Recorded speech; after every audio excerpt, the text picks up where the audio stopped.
Përshëndetje të nderuar miq të mi, ja ku po ritakohemi sonte sërish së bashku me ju në kanalin tim Tirana Lili Rrëfi me Jete dhe në kanalin e TikTokut Tirana Lili. Do të vi sot tek ju me dy histori. Fillimisht një herë do të lexoj historinë e parë, është një histori shumë e ndjerë. Një histori që në fakt do t'ju befasoj të gjithëve ashtu siç më ka befasuar mua. Ndoshta edhe mund ta paragjykoni, ndoshta edhe mund ta thyeni shpirtërisht veten tuaj, sepse kjo që do të dëgjoni është një tmerr. Do me thënë, të rritën nëna, të respekton, edhe më në fund ta heqësh nënën, sepse gruaja do të marrë vjerën, do me thënë nënën e vetë të shtëpi, kjo është e çuditshme, realisht. Dhe kjo që po ndodhe në shoqërinë shqiptare, sinqerisht mua po më brengos, se deri ku do të shkoj budallalliku, vetëm sepse djemt ndoshta nuk kontrollojnë dot më familjet e tyre. E mbaj mend natën kur të solla në jetë.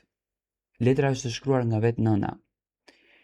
Ishte errësirë, shi dhe unë isha vetëm. Askush nuk më mbante dorën. Askush nuk më thonte që ti do t'ja dalësh. Por kur të dëgjova duke qarë për herë të parë, e harova dhimbjen time. Thash me veten, ky fëmijë do t'jetë arsyeja pse unë do t'jetoj. Që atë ditë jeta ime nuk ishte më e imja, ishte e jotja. Të rita me frikë edhe me shpresë. Frikë se mos të mungonte diçka, shpresë se një ditë do të më kuptoje.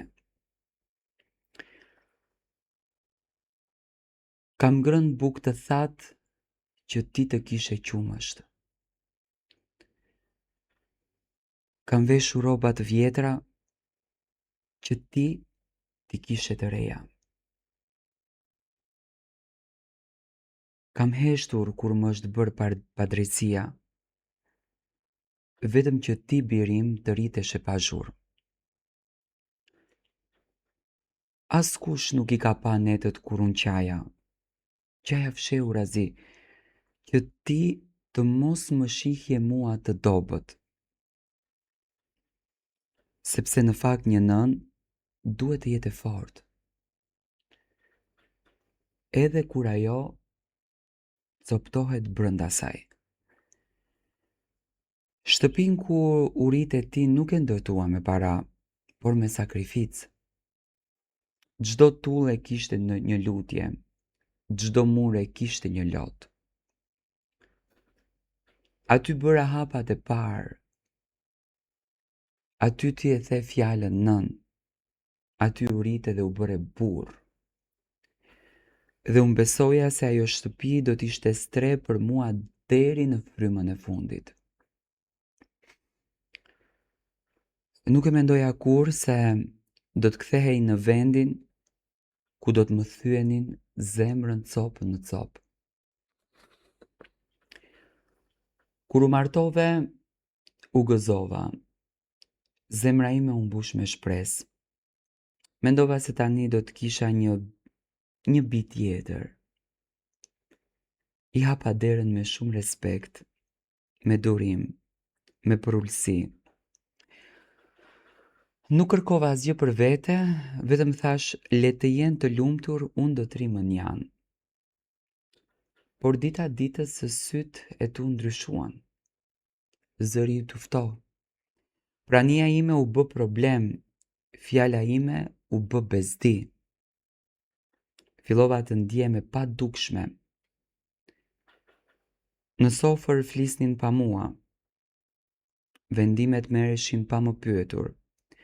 Çdo hap që bëja duke i gabuar. Në shtëpinë time ecja me frikë, flisja me kujdes e qaja në heshtje. Nuk doja të krijoja konflikt. Mendoja se do të kalonte, por dhimbjet që injorohen rriten më shumë. Dhe pastaj erdhi dita që mua më vrau tepër. Më the të ulesha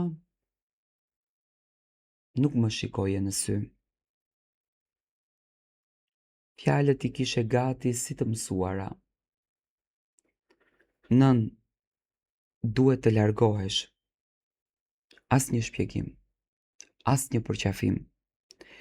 Vetëm një arsye e ftohtë duhej ta mbaj Vjerën në shtëpi.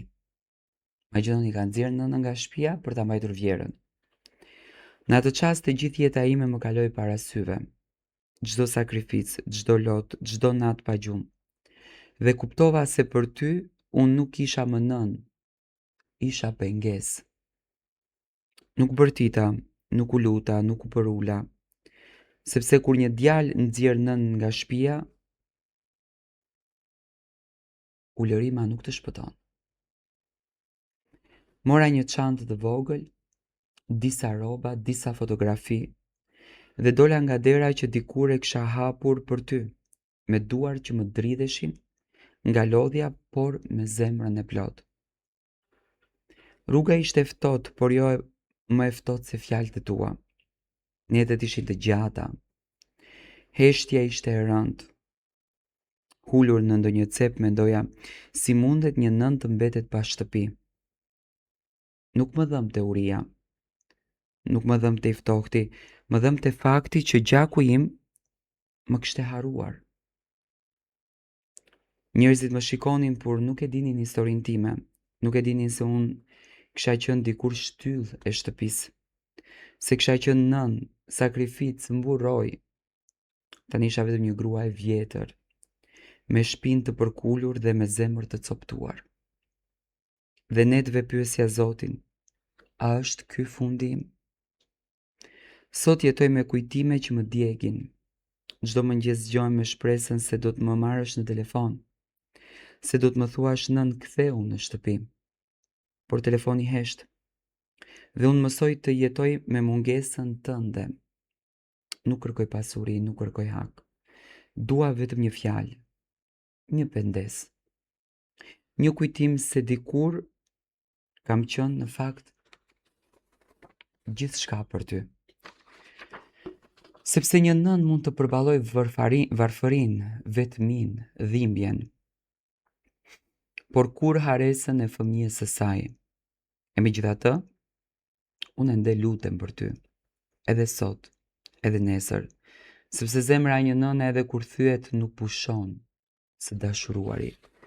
Këto janë fjalët e ndjera të thëna nga një nën e cila me shumë mall e kujton djalin e saj, i cili fatkeqësisht e ka nxjerrë nga shtëpia, edhe në prezencë të asaj shtëpie ka marrë Vjerën e saj.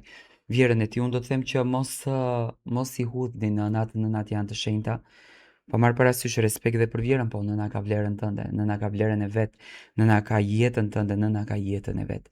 Kjo është nëna është bekim nga Zoti.